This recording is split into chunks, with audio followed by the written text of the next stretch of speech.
Hello, ladies and gentlemen, and welcome to the Community Spotlight, where from time to time I talk to groups or individuals around the Sonic and Sega community and their impact and work in the community. With me tonight is John Finlay, otherwise known as Turbo of Turbo Drive Live fame. Welcome to the show, John. How you doing? I'm doing well. Thank you very much.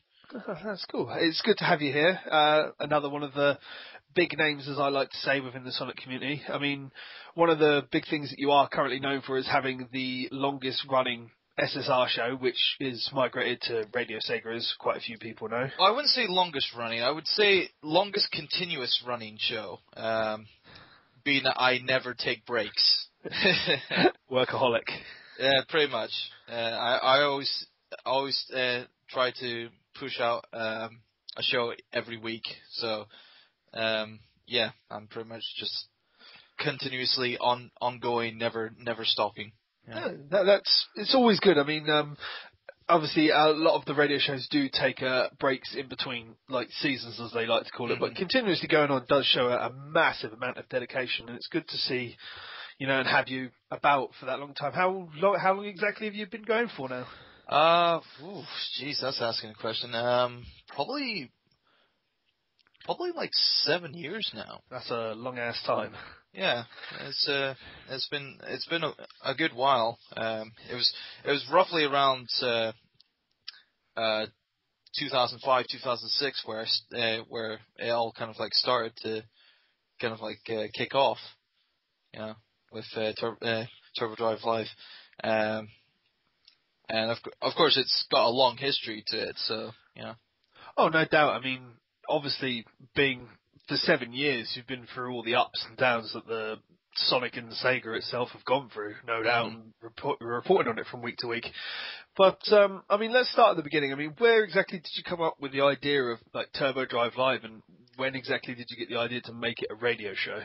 Well, it was back when SSR, Sega Sonic Radio, was looking for a new talent, and at the time, the head of SSR was Hawks, who obviously was, you know, very popular, and I used to listen to his show when it was on SSR. And also another big name that I was listening to as well was Roy Raccoon with the Raccoon Zone. When they were asking for new talent, I submitted an idea, being that obviously I'm Scottish. I originally came up with the name the Highland Hour, where obviously it had the pretty much this, you know, the format that you hear today. Yeah. But I just thought that the name wasn't too, you know, it wasn't too original. It was quite. You wanted something really, that would stick out more. Yeah, I want something that was relatable to the Sonic community, and because I kept using the name Turbo, as in Turbo the Hedgehog, who many people wouldn't have known. That the character Turbo the Hedgehog is actually from the STC Fleetway series, a very minor side character that only appeared in 2 issues. Very small appearance. Very small part, and I thought, you know what, I want to keep this character alive for the hell of it, because he's like the mighty of the comic series. He's like the mighty of all things Sonic the Hedgehog. So I might as well give it the good decency and just you know, get him out there, you know, make a name for him, and for myself as included. So then I changed the name to Turbo Drive Live, being that I was always going to have the show live, and that was its core presence. And Turbo Drive, obviously, you know, it's a play on words. Obviously, you know, you can say it on either, you know, it's like fast pace or, you know, whatnot. And I try to make it fast pace as well, because I'm cramming so much into a small amount of time. Now, originally the show was 2 hours, but at times, week to week, I did find it difficult to, get enough material for a 2-hour show. So then I condensed it down to a 1-hour show to make it a lot more faster paced and a lot more jam packed with a lot more kind of like topics and news stories I would like to have my say on, and various other things. So, and that's pretty much how it all started. That's good. I mean, obviously 7 years. You've been going for quite a while, and I mean, well, no one on the SSR team has come out to me and said you're an absolute hack and you should be, taken off of the airwaves altogether. You don't belong here and whatnot. Heck, none of the heads have said anything. None of the top guys, not even the founder of SSR, which is of course Sven Jocelyn, has said anything negative about my show. So. No, really? Well, I mean, from a listener's point of view, I mean, when I obviously haven't been around for the entire 7 years myself, but I mean, I've been around for a few listening to you, and, I would say that you are pretty much part of the core SSR from, the time that I know it, which is a fair point, which is a good to say. And I think a lot of listeners, I mean, when SSR does hopefully go back up soon at some point, how it's been down for a while now. It has been a while, but I keep SSR chugging along by invading Radio Sega at the moment. Proclaiming that I am Mr. SSR, I am SSR, I am invading your space. So yeah, I still keep SSR alive. With just me doing my show on, other people's streams. Definitely. But as I said, I do think you're a core part of SSR. I mean, would SSR be anything still about? I mean, there are a few other DJs, but I mean, I'd definitely say I wouldn't say SSR is without me, because SSR was SSR even without me. It still had Sven, it still had Rory and all that. But of course, it's all SSR is obviously is an entity of the TSS network, and we're all just one big kind of like collaborating family, and many things came out through my ongoing time at SSR and TSS. So. Oh, definitely, and I mean, I hope SSR gets back off its feet and you rejoin their ranks at some point, and we still hear some fabulous work on that side. I mean, eagerly anticipating the relaunch of SSR myself, as I think quite a few others are. But no, I mean, moving on. I mean, one of the hotly topics that a lot of people, including some of my guests, have on the show is Summer of Sonic, which is obviously the big UK EU convention, and you've been present and staffing for all of them? All the live shows, yeah. I've been doing it since 2008. Yeah, so I've been mainly just helping playing the music on the day at certain periods. Pretty much playing the songs that I like, that hopefully other people will like at the same time as well. Just giving people, what they would like to hear. I mean, in the last couple of years, it has been a lot more, with me actually full on contributing to the SOS cause, particularly that of last year, was a big step in my kind of like placement as of the SOS team. So. Yeah, I mean, I suppose it's a bit of a hard question, but has there been a favourite SOS that you've been to so far? All of them have their moments. I mean, really, it's hard to just choose one, because each one has a memorable moment. Like the first one was so memorable for me, where Elson Darkspeed Swong, he did a little special thing for everyone at Summer Sonic 2008, and he made these kind of like personal kind of like certificates, right, from his artwork that he did for Summer Sonic 2008, and a little little kind of like description of him talking about us and how he thinks that we deserve these like little certificates. And then he came to me and he gave me one, and I was like, oh my god. It's like, dude. And I ended up being so emotional with that, because I've never had anyone that thought of me that being that, you know, awesome for what I do, and that's just talking random, you know, Blows you stuff away with on, appreciation. yeah, I mean, that summer song was absolutely amazing, and it was the first one, and we, all of us, you know, including Sven and Kevin, didn't really think that was gonna all fly, but no, it was a success. It was a smash hit, and you know, it was a really emotional day that day.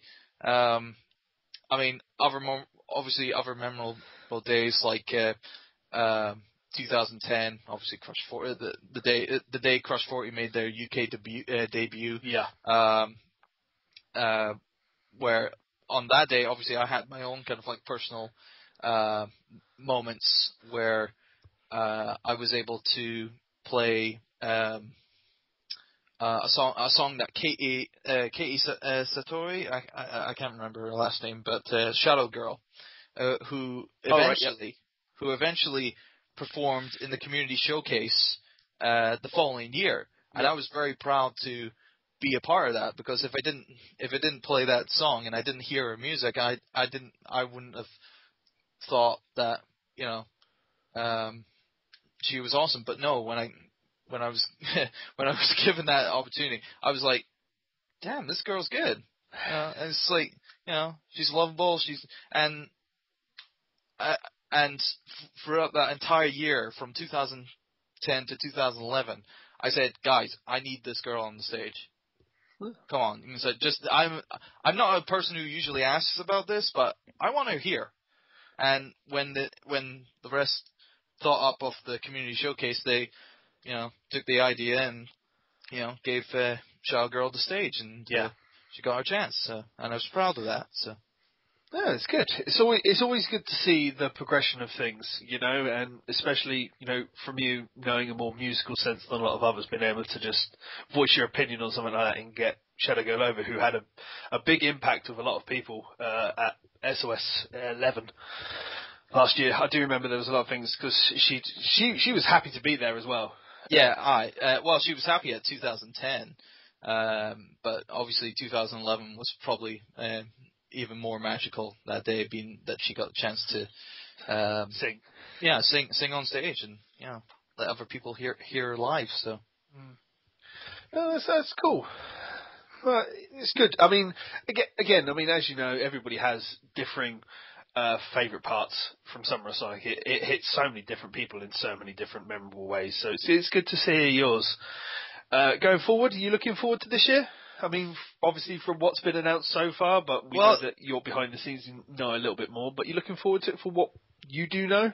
Yeah, I mean, I'm happy that obviously it's got to be an actual summer location this year, which is I think it is actually better to be because it's Summer of Sonic. It really should be in a summery place, and you know, Brighton is you know quite the kind of like summer destination for, you know, UK go-getters, and I thought that was a perfect place to have Summer Sonic this year.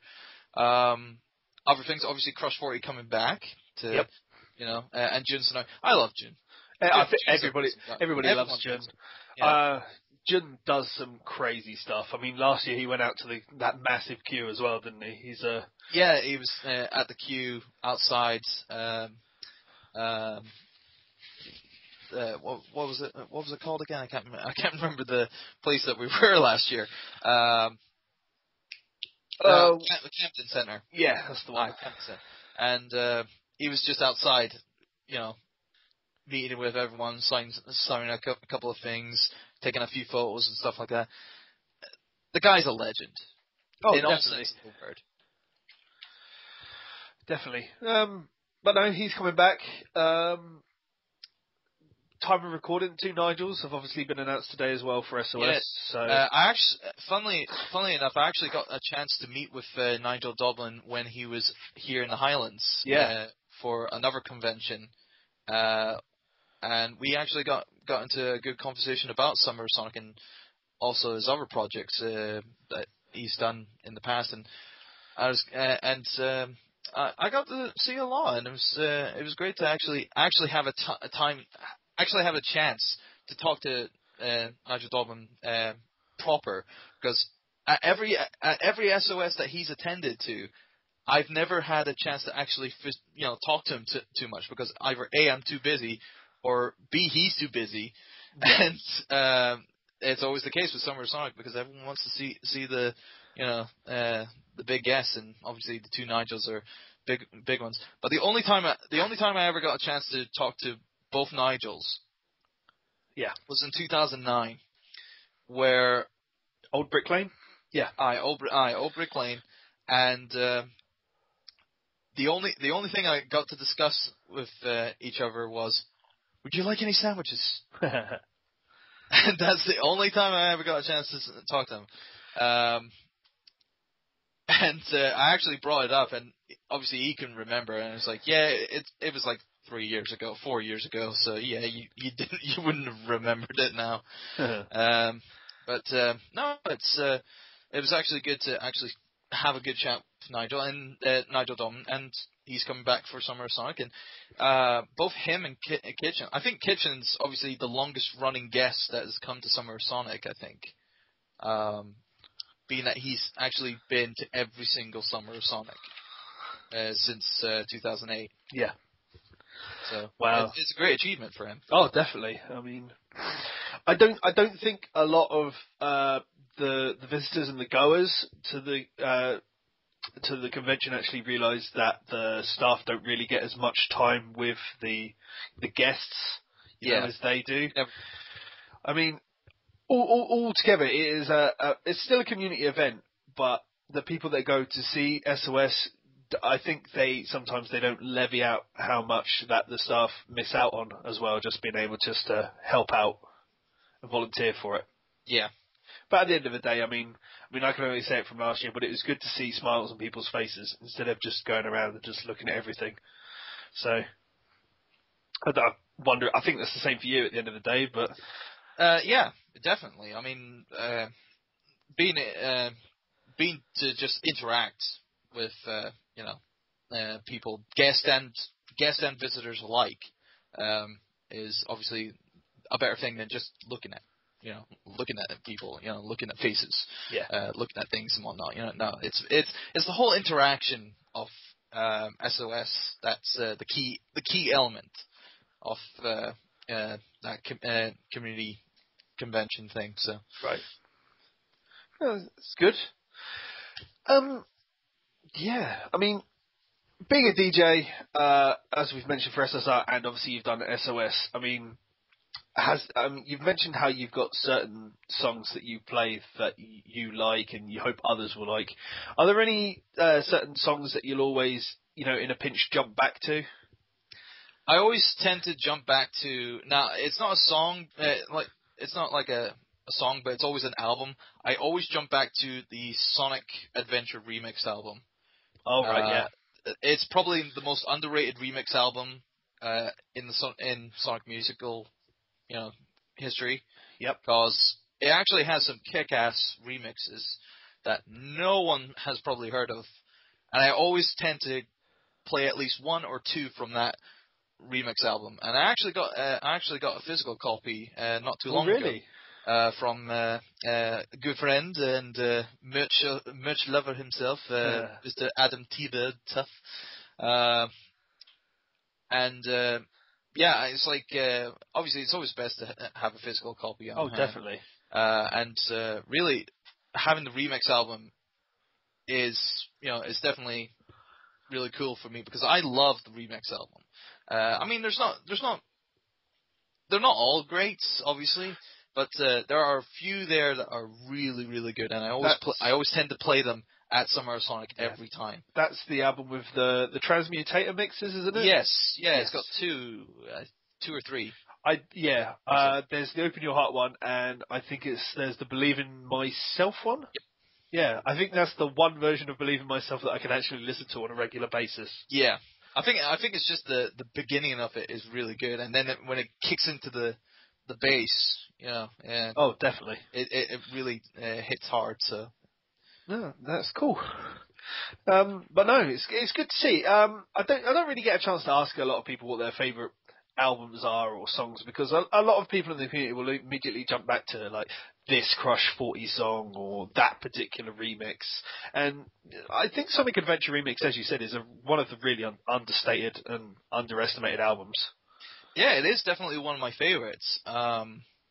In fact, it probably is my favorite album of all the Sonic community. I mean, I could be cliche and I could say, oh, Sonic Adventure 2 or Sonic Generations or Sonic the Hedgehog 06 for some bizarre reason, but with me, I actually truly believe that the Sonic Adventure Remix album is a very underrated album and deserves a lot more love, and I definitely give it a lot more love than the next Sonic fan. So yeah. There you go, a nice little thing to go out and look for people to go and listen to, and then they can go back and have a word with Turbo and say, yeah, your album choice was amazing. So it's always You're correct, sir. We are not worthy. Turbo fans, amazing. Moving on. You've got back into doing your live streaming a bit more, haven't you, with your Turbo Drive Let's Plays? Yes, Turbo Drive Live Let's Plays. Basically, it only came up as kind of like a little thing that I really wanted to try, because there are certain games that I have that I don't really see on a regular basis having Let's Plays of. Yeah. Either because it's either too long or it's not interesting and whatnot. But the games that I always tend to play are interesting and don't get enough recognition as they are, and I tend to do that. Sometimes I have beaten off the path and I've played really bad games, like recently Golden Axe Beast Rider. Yeah. A very terrible game. But I have played games that don't really get that much recognition, like Klonoa on the recent. Oh, Klonoa, amazing game. The Wii remake. Yeah. That came out. I'm sure Sonic Yoda will love you for that choice of game. Also, Earthart also likes me for playing that game as well. I actually have both that, the Wii make, and the original. Not the original, but the PS2 sequel.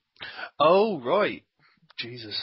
So I might actually go to the PS2 sequel sometime in the future, if all things go well. Of course, thanks to Disco Ponies, I've now unlocked the true potential of my capture card, and I can open up my library, because I was only limited to Xbox 360, PS3, and Wii, but now I've unlocked the potential, and I'm thinking I could do PS2 now. Oh, you've got access to a wider range of consoles then. Yeah, so that's cool. I mean, the only problem with Turbo Drive Live Let's Plays is that I don't have a way of recording anything before the GameCube. Right. Yeah. Say. Well, I suppose at that point it really comes down to emulation, but that really isn't a true way to play a game without a controller in your hand, is it? No. Especially with how I do the show. Basically, the show is pretty much it. If you've ever seen Screw Attack screwing around live shows where they just basically literally screw around and play whatever they like, unless it's a specific day, and they always have like one screen showing the footage and one screen showing them playing the game. And that's what I want it to be, is that I don't want to have a let's play where people don't see the person actually playing the game and that person is talking over the game and whatnot. No, I want to interact with the people as I'm playing through it, and actually give Yes, or so certain they can tips. see your reaction as certain things evolve in the game. Yeah.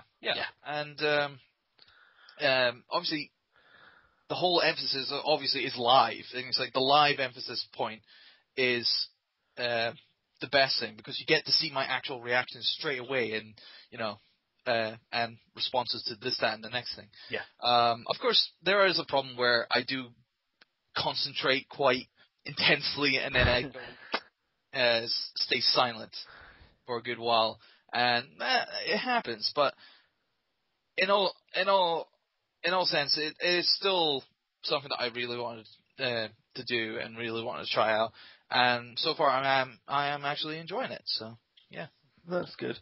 And one thing to note for viewers that aren't aware, I mean, Turbo Drive Live Let's Plays are going on to the Rex YouTube account, aren't they? So they'll be replayed and shown on there. Yeah. I mean, they are replayable through my twitch.tv channel, which is www.twitch.tv/TurboDriveLive, but the difference between that and the stuff that will be going on to Rex, or new stuff that will be going up on to Rex, is that the Rex stuff will have a much cleaner kind of like frame rate to it, because sometimes doing a live stream, the frame rate can cut really bad, and everything becomes a little bit choppy, and things stop and start and stop and start and stop and start. And that tends to be the problem. But with the partnership with Rex now, I'll be now producing like Let's Plays with full-on footage that will be consistent in frame rate. So, will they? Are they all going to still be the ones that you're doing live, or are there going to be stuff that you're just recording? It's pretty much going to be the same as you see it live, just in a better frame rate. Basically, it is what I do. What I do is that I stream the live stuff and then record at the same time. So you're getting both at the same time. And then the recorded stuff is pretty much the live stuff that will be, that is the much cleaner version. Not cleaner in the way that I don't swear too much. It's cleaner as in it'll be cleaner in terms of frame rate and sound quality. Yeah, no, that's understandable. A lot of people have issues with, especially because it's one of those things. Especially if a live stream can go down, you're still recording what's going on. So it's a good idea. Just having someone to host it. What was it with Golden Axe Beast Rider? It actually did happen at one point where the stream did go down, but the recording was still going. Yeah. So there's a big chunk of that session that was that was still going on. You've got on video form, but wasn't on Twitch TV because the live stream went down. Yeah, no, it's always good to see. So there you go, folks. Going on Rex soon, or you can watch it live with Turbo. Yeah. I'll put the link to his Twitch in the drop-down box below, which you can click on at the end of the show.